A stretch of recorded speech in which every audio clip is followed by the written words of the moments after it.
옛부터 내려오는 명언 가운데 침묵은 금이다 라는 말이 있죠. 우리가 말을 너무 많이 하면 실수가 있습니다. 그래서 실언을 하게 되는 것이죠. 그 실언을 하지 않기 위해서 말수를 줄이라는 의미로 침묵은 금이다 라고 말을 합니다. 누가복음 1장 63절과 64절 말씀입니다. 그가 서판을 달라 하여 그 이름을 요한이라 쓰매 다 놀랍게 여기더라. 이에 그 입이 곧 열리고 혀가 풀리며 말을 하여 하나님을 찬송하니. 아멘. 세례 요한의 아버지인 사가랴에게 천사 가브리엘이 임했습니다. 그리고 아내인 엘리사벳이 잉태한 소식을 알려주었습니다. 그리고 아이를 놓으면 다른 이름을 짓지 말고 요한이라 하라 라고 기쁜 소식을 전해주었습니다. 그런데 사가랴가 천사가 전해준 하나님의 말씀을 믿지 못했습니다. 왜냐하면 자신도 늙었고 아내인 엘리사벳도 나이가 많았기 때문입니다.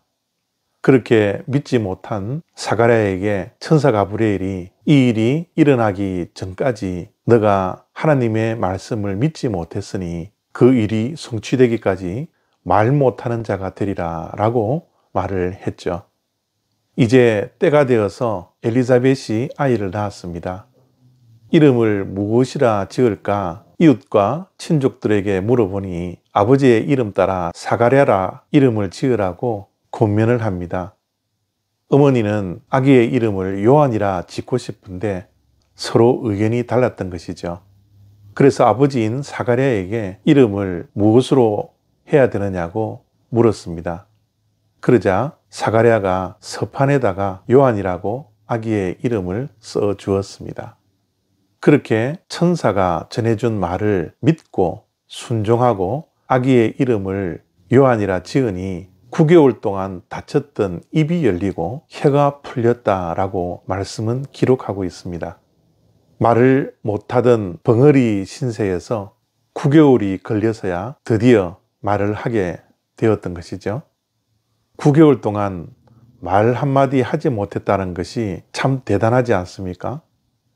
우리가 하루 종일 말 한마디 하지 못한다면 정말 견딜 수 없을 텐데 사가랴는 말을 하지 못한 것이 9개월이나 걸렸다라는 겁니다.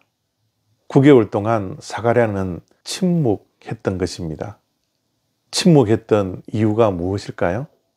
하나님의 말씀을 전해준 가브리엘의 말을 믿지 못했던 사가랴가 9개월 동안 침묵하면서 무엇을 했기에 9개월이 지난 후에 그 침묵을 깨고 입이 열리고 혀가 풀리는 기적이 일어났습니까? 오늘 말씀을 보니까 사가랴가 입이 열리는 그 순간 하나님을 찬송했다라고 말씀을 하고 있습니다.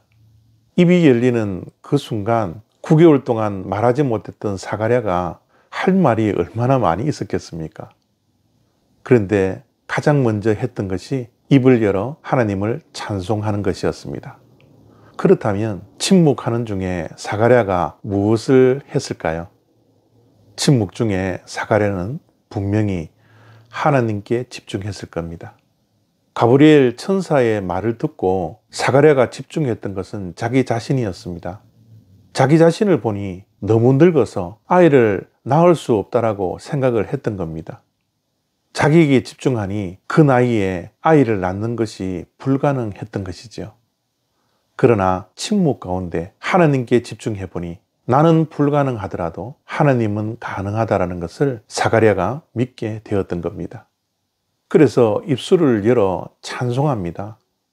이 일을 하신 것은 하나님의 능력이라고 하나님의 능력을 찬송하지 않았겠습니까?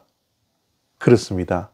9개월 동안 침묵의 시간은 정말 힘들고 어려운 시간이었을지 모르겠지만 침묵 중에 하나님께 집중함으로 침묵이 금이 되었던 것입니다. 그렇습니다. 올 한 해 우리는 침묵이 금이 되어야 합니다. 침묵이 금이 될 수 있는 것은 내 자신이 침묵하는 중에 하나님께 집중할 때, 내 자신의 마음에 생각에 하나님으로 가득 찼을 때 침묵이 금이 될 수 있는 것이지요. 올 한 해 우리는 하나님께 집중합시다. 세상의 소리에 집중하지 말고, 세상이 들려주는 말에 귀 기울이지 말고, 세상에 대한 이야기를 많이 하는 것이 아니라 우리는 우리의 생각과 우리의 마음속에 하나님을 채워 넣어 우리의 입술이 열려질 때는 하나님을 찬송하는 입술이 되고, 내 자신이 하는 일들은 불가능한 것들이 많지만 하나님은 가능하다라는 이 믿음이 우리 심령 속에 가득 채워지는 일들이 2022년 한 해 동안 우리 모두에게 있기를 원합니다. 감사합니다.